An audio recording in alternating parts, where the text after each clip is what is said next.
Lot-lot, grabe ang iyak at halos maglupasay nang makita ang amang, si Christopher De Leon.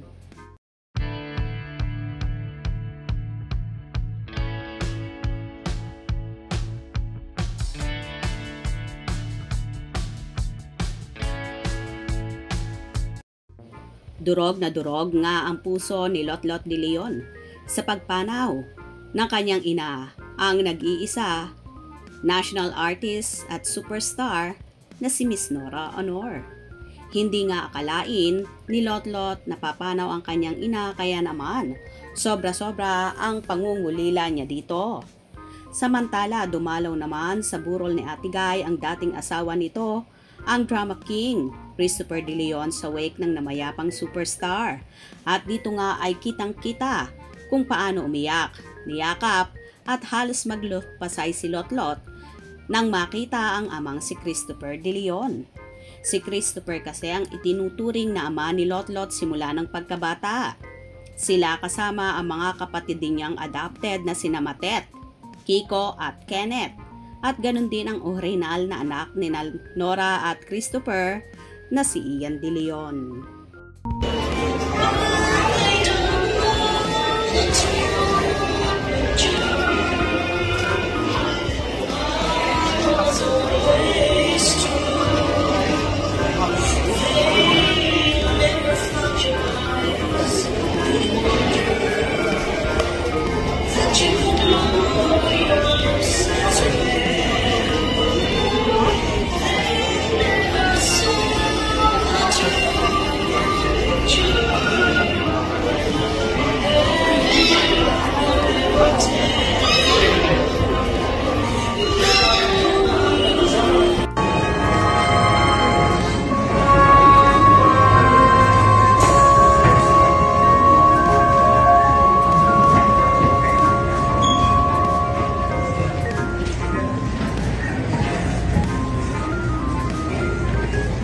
Nagsimbuhan na sila.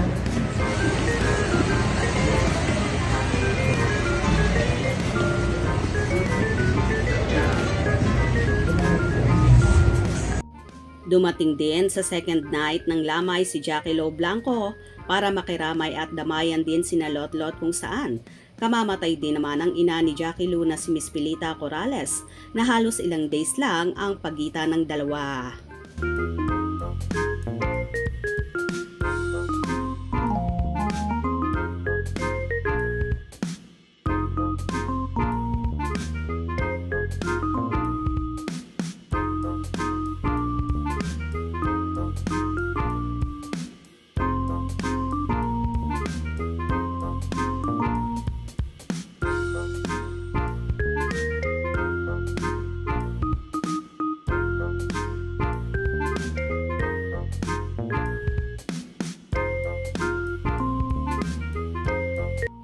Nakakadurog ng puso ang mga nagaganap sa pamilya ni Lot-lot na dalawa.